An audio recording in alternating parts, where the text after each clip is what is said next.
The village of Black Hollow was never a lively place, but now it felt like a ghost town.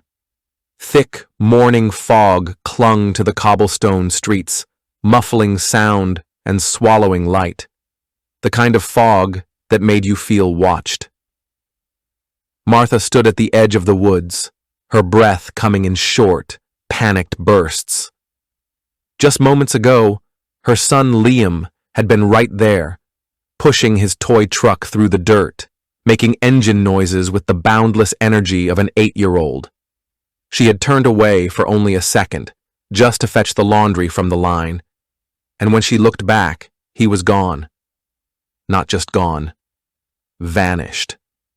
His little red truck lay on its side in the dirt, wheels still spinning lazily, as if dropped mid-play. No scuffle, no cry for help. Just silence. Liam? Her voice trembled, too loud in the unnatural quiet. The trees loomed, their branches like skeletal fingers. The fog curled around her ankles, almost alive. Then she heard it. A lullaby. Faint, distant, drifting from deep within the woods. A melody she didn't recognize, yet one that made her blood turn to ice. It was soft, sweet, wrong. No one should be singing out there. No one was out there. "Liam!" she screamed, stumbling forward, her boots sinking into the damp earth. But the trees gave no answer. The lullaby hummed on, just beyond reach. She ran back toward the village, her heart hammering. The other parents would know what to do. They had been through this before, but as she burst into the square, their hollow-eyed stares told her the truth before she even spoke. Another child was gone, and Black Hollow knew better than to hope for their return. The village square of Black Hollow had always been a place of muted life. Children chasing each other past the old stone well, mothers trading gossip over baskets of fresh bread, the occasional traveler stopping at the dimly lit tavern before moving on. But now, the square was hollow in more than just name. Martha stumbled into the center of town, her breath ragged, her hands shaking. The few villagers who lingered outside turned toward her with slow, knowing movements. Their faces were gaunt, their eyes shadowed, not with surprise, but with a grim resignation that made her stomach twist. They knew. Old Mrs. Driscoll paused in her knitting, her gnarled fingers stilling as she met Martha's gaze. The baker, Mr. Harlow, wiped flour-dusted hands on his apron, but didn't speak. Even the birds had gone quiet, as if the air itself was holding its breath. "Liam's gone," Martha choked out. The words tasted like ash. A murmur rippled through the gathered villagers, not shock, but something worse. Recognition. Old man Hargrove, leaning heavily on his cane, let out a sigh that seemed to carry the weight of decades. "Aye," he said, his voice like dry leaves. "That makes 7. Martha's knees nearly gave way. 7. 7 children vanished without a trace. 7 families left staring at empty beds, untouched toys, doors left ajar as if their children had simply stepped out and forgotten to return. She turned toward the schoolhouse at the edge of the square. Its windows were dark, the small desks inside empty. No laughter echoed from the playground. The swings swayed slightly in the wind, creaking like ghosts. "Why isn't anyone doing something?" Martha's voice cracked. A bitter chuckle came from the shadows near the tavern. It was Eli Carter, the blacksmith, his massive arms crossed over his chest. "What's there to do? Search the woods?" He nodded toward the tree line, where the fog curled like grasping fingers. "You won't find 'em, not the way they went." Martha's pulse pounded in her ears. "What does that mean?"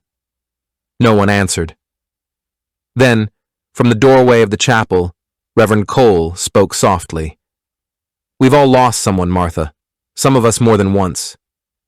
His eyes flickered toward the cemetery behind the church, where tiny, weathered headstones stood in a row. "This town, it takes what it's owed." The silence that followed was heavier than before.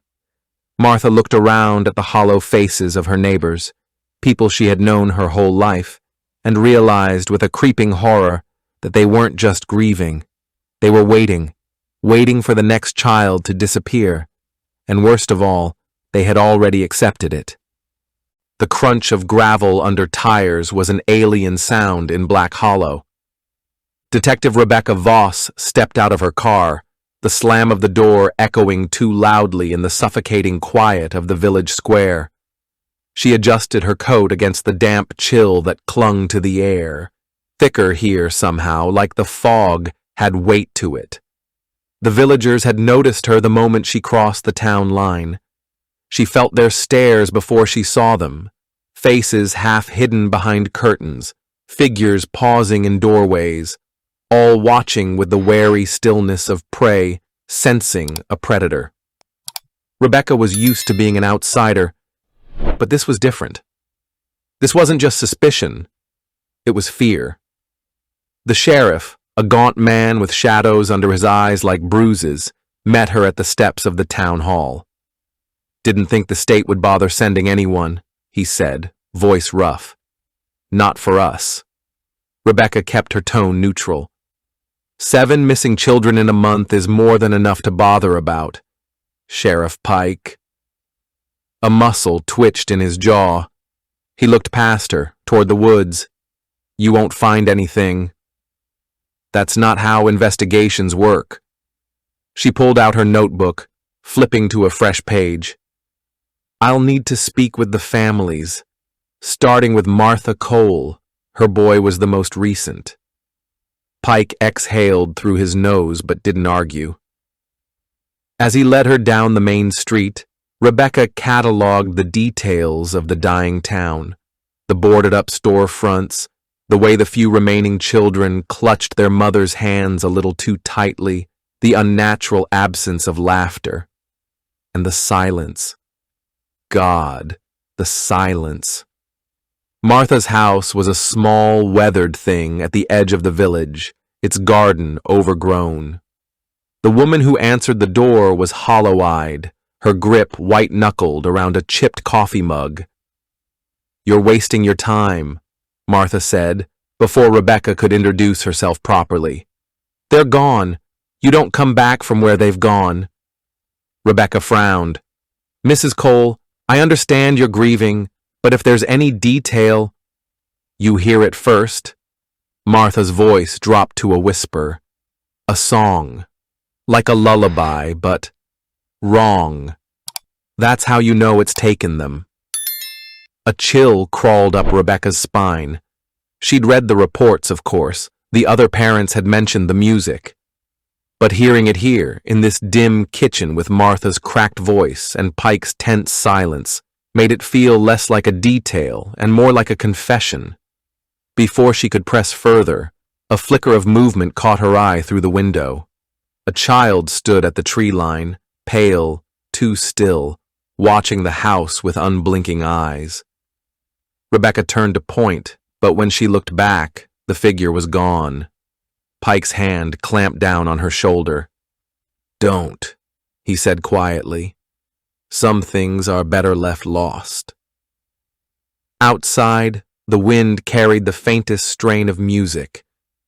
The air inside Old Man Hargrove's cottage smelled of damp wood and something older, something like dried herbs and yellowed parchment, the scent of time itself settling into the walls.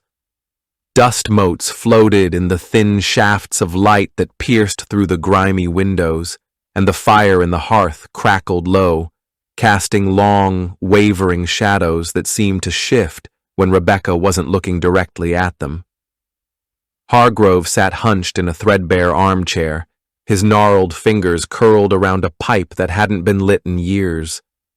His milky eyes tracked Rebecca as she stepped inside, though she wasn't entirely convinced he was seeing her at all.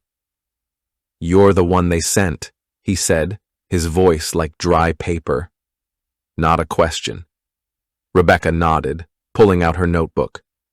"I'm looking into the disappearances. The sheriff said you might know something about the history here." A slow, wheezing laugh escaped Hargrove's lips. History? Girl, this ain't history. It's the same story over and over, just with different names. He leaned forward, the chair groaning under his weight, and pointed a trembling finger toward the window, toward the woods. It happened in my granddaddy's time. Then again when I was a boy. Now it's happening to you. Rebecca's pen hovered over the page. The children. Not just children, Hargrove corrected. The young, the untouched, the ones with the most life still ahead of them. He coughed, a wet rattling sound. Black Hollow don't let go of its debts. She frowned. Debts? The old man's gaze drifted to the fire. There's a reason this town still stands when others around it crumbled. A reason the blight never took our crops, why the floods never reached our doors. His voice dropped to a whisper. We give it what it wants. A draft slithered through the room, making the fire gutter. Rebecca resisted the urge to look behind her. What exactly does it want? She asked, though she already dreaded the answer. Hargrove's lips peeled back in something that wasn't quite a smile. Youth, the sound of laughter, the warmth of a living breath. His milky eyes fixed on hers. You ever hear the lullaby, girl? That's how you know it's hungry again. Rebecca's skin prickled. She thought of Martha's hollow voice. You hear it first. Hargrove reached into the pocket of his overalls and pulled out a small leather-bound book. The pages crackled as he flipped them open, revealing sketches of symbols, the same one Rebecca had seen carved into the trees near the disappearance sites. It marks 'em, he said. Always has. Lets the others know which ones are spoken for. Rebecca's throat tightened. And the parents just let it happen? For the first time, something like sorrow crossed Hargrove's face. What choice do they got? Fight it, and the whole town pays. The last family that tried. He trailed off, shaking his head. Well, let's just say the ground out by Miller's Field stays soft, no matter how hot the summer gets.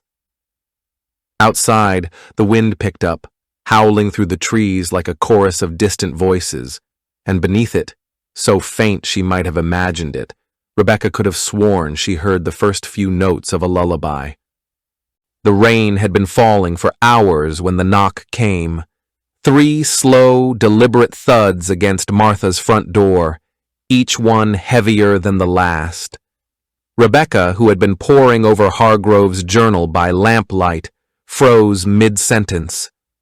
Across the kitchen table, Martha's face went deathly pale. No one knocked in Black Hollow after sundown.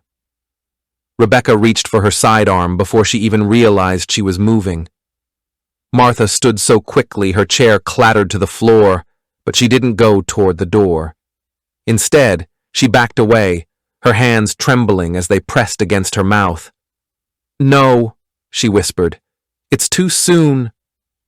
Another knock, then silence. Rebecca moved to the window, peeling back the curtain just enough to see the porch.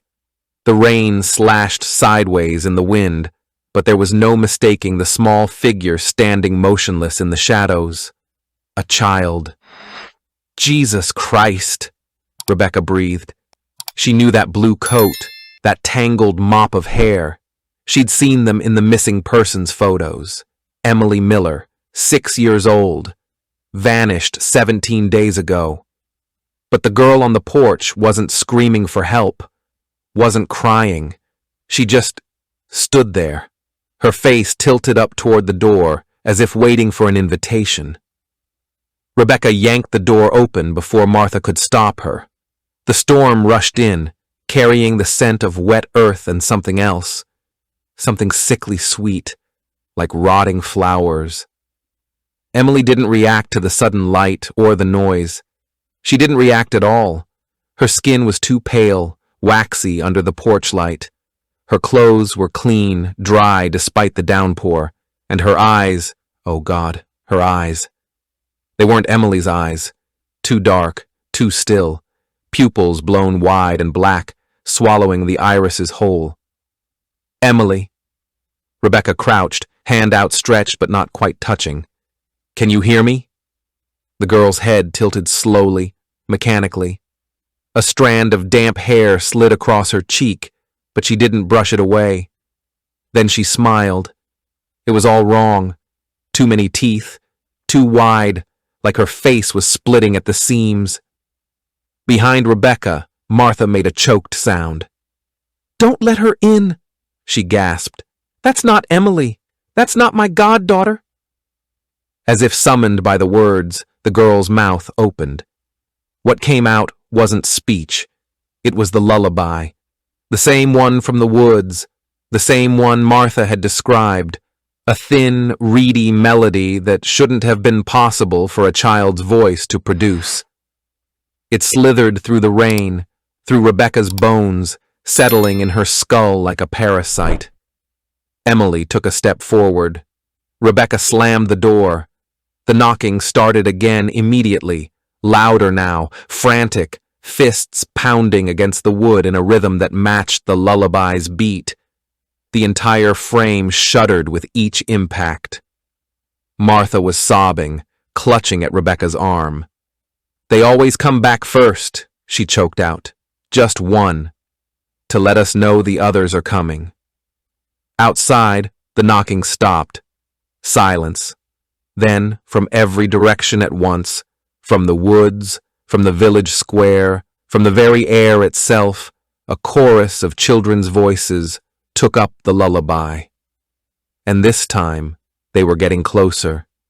The church bell tolled midnight, its hollow echo rolling through Black Hollow like a funeral dirge. Rebecca crouched behind the crumbling stone wall of the cemetery, her breath fogging in the frigid air. The journal in her pocket felt heavier than it should, like it was pulling her toward something she wasn't meant to see. She had followed Emily. The girl had walked through the storm without hesitation, her small form cutting through the rain like a blade through silk. She didn't stumble, didn't shiver, just moved with that same unnatural certainty toward the old chapel at the edge of the woods.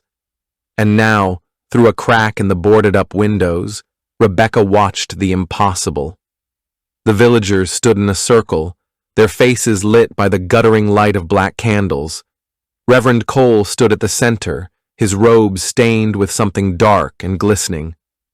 At his feet lay a child, a new child, one Rebecca didn't recognize, bound and gagged on the altar.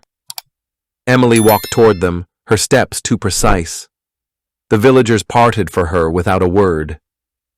"You're late," the Reverend said, but there was no anger in his voice, only relief.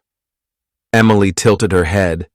When she spoke, her voice was wrong, layered, like many voices speaking through one throat.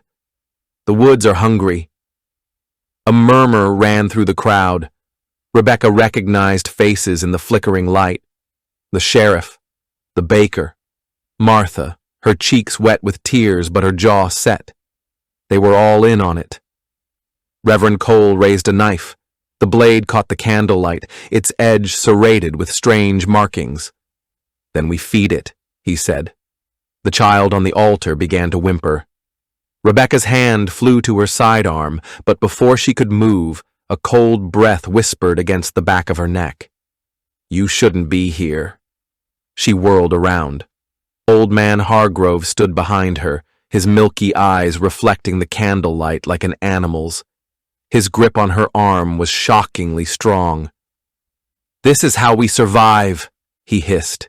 "You interfere and it'll take everyone this time." Inside the chapel, the chanting began. The words were guttural, ancient, twisting in Rebecca's ears like living things. The candles flared unnaturally high, their smoke coiling into shapes that almost looked like hands. And beneath it all, the lullaby, no longer a whisper, but a roar coming from the woods themselves. Hargrove's fingers dug into her flesh. "You see now, don't you? There's no stopping it, only choosing who gets..." A scream cut him off. Rebecca turned back to the window just in time to see the shadows move. They peeled away from the walls, from the corners, from the very air, a darkness so complete it hurt to look at. It swallowed the candles first, then the altar, then the child. The villagers didn't run. They knelt. Emily smiled as the shadows wrapped around her, her form dissolving into the swarm. The last thing Rebecca saw before Hargrove yanked her away was the Reverend's face, not triumphant, not afraid, grateful. The pages of the journal stuck to Rebecca's fingers as she frantically turned them, the old paper brittle with age and damp with the sweat from her palms. The attic of the abandoned schoolhouse was thick with dust and the scent of rotting wood, the only light coming from the flickering beam of her flashlight. Outside, the wind howled through the trees, but beneath it, always beneath it, Rebecca could hear the lullaby. It was louder now, as if the woods themselves were humming it just for her. She had run from the chapel with Hargrove's warning ringing in her ears, but she couldn't leave. Not yet, not without understanding. The journal wasn't Hargrove's. It belonged to someone else, someone who had tried to stop this before. The handwriting was frantic, the ink blotted in places where the writer's hand had shaken. "It calls them," the entry read. "The lullaby is not a warning. It is an invitation, a door." Rebecca's breath hitched. She turned the page. The children hear it first because they are still open to the old things, still soft enough to be shaped. The song hollows them out, makes room for what waits in the dark. A floorboard creaked downstairs. Rebecca froze, her pulse hammering in her throat. The beam of her flashlight trembled against the page. Silence. Then, a child's laughter, not playful, not warm. A mockery of laughter, brittle and sharp, like glass breaking. It came from the hallway below, followed by the sound of small, bare feet slapping against wood. Rebecca's fingers tightened around the journal. She forced herself to keep reading. The lullaby is not just a call. It is a binding. Once heard, it cannot be unheard. It will follow you into your dreams, into your waking hours, until you answer it, until you open the door. Another creak. Closer this time. The beam of her flashlight caught movement in the doorway, a small shadow darting out of sight. Rebecca swallowed hard. "Emily?" No answer. The next page of the journal was torn, but the remaining words were clear enough. "The only way to silence the song is to drown it out, but the cost—" The rest was illegible. A gust of wind slammed against the schoolhouse, rattling the windows. The flashlight flickered. And then, from right behind her, a whisper. "You hear it too, don't you?" Rebecca spun, her heart in her throat. Emily stood inches away, her dark eyes reflecting the dim light like a cat's. Her lips were parted in that too wide smile, her skin waxy and pale. The lullaby spilled from her mouth, but her voice wasn't her own. It was layered, distorted, as if a chorus sang through her. "It's so much prettier when you listen close," Emily said, tilting her head. "Don't you want to sing along?" Rebecca stumbled back, her shoulder hitting the wall. The journal slipped from her grasp, landing with a thud on the floor. Emily's smile stretched wider. "Too late," she whispered. "You've already heard it. That means you belong to the woods now." Outside, the wind rose to a shriek, and beneath it, beneath everything, the lullaby swelled, louder than ever, as if the trees themselves were singing. The pages of the journal stuck to Rebecca's fingers as she frantically turned them, the old paper brittle with age and damp with the sweat from her palms. The attic of the abandoned schoolhouse was thick with dust and the scent of rotting wood, the only light coming from the flickering beam of her flashlight. Outside, The wind howled through the trees, but beneath it, always beneath it, Rebecca could hear the lullaby. It was louder now, as if the woods themselves were humming it just for her. She had run from the chapel with Hargrove's warning ringing in her ears, but she couldn't leave. Not yet. Not without understanding. The journal wasn't Hargrove's. It belonged to someone else. Someone who had tried to stop this before. The handwriting was frantic, the ink blotted in places where the writer's hand had shaken. "It calls them," the entry read. "The lullaby is not a warning. It is an invitation, a door." Rebecca's breath hitched. She turned the page. The children hear it first because they are still open to the old things, still soft enough to be shaped. The song hollows them out, makes room for what waits in the dark. A floorboard creaked downstairs. Rebecca froze, her pulse hammering in her throat. The beam of her flashlight trembled against the page. Silence. Then, a child's laughter. Not playful, not warm, a mockery of laughter, brittle and sharp, like glass breaking. It came from the hallway below, followed by the sound of small, bare feet slapping against wood. Rebecca's fingers tightened around the journal. She forced herself to keep reading. The lullaby is not just a call. It is a binding. Once heard, it cannot be unheard. It will follow you into your dreams, into your waking hours, until you answer it. Until you open the door. Another creak, closer this time. The beam of her flashlight caught movement in the doorway, a small shadow darting out of sight. Rebecca swallowed hard. "Emily?" No answer. The next page of the journal was torn, but the remaining words were clear enough. The only way to silence the song is to drown it out, but the cost? The rest was illegible. A gust of wind slammed against the schoolhouse, rattling the windows. The flashlight flickered, and then, from right behind her, a whisper. "You hear it too, don't you?" Rebecca spun, her heart in her throat. Emily stood inches away, her dark eyes reflecting the dim light like a cat's. Her lips were parted in that too wide smile, her skin waxy and pale. The lullaby spilled from her mouth, but her voice wasn't her own. It was layered, distorted, as if a chorus sang through her. "It's so much prettier when you listen close," Emily said, tilting her head. "Don't you want to sing along?" Rebecca stumbled back, her shoulder hitting the wall. The journal slipped from her grasp, landing with a thud on the floor. Emily's smile stretched wider. "Too late," she whispered. "You've already heard it. That means you belong to the woods now."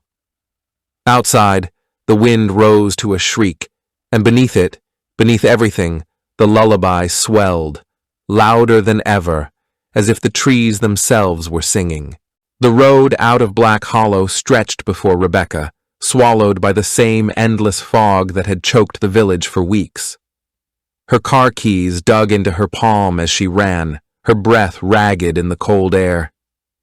Behind her, the lullaby swelled, no longer a whisper, but a deafening chorus of children's voices harmonizing with the wind itself. She reached her car and yanked the door open, her hand shaking so badly she could barely fit the key into the ignition.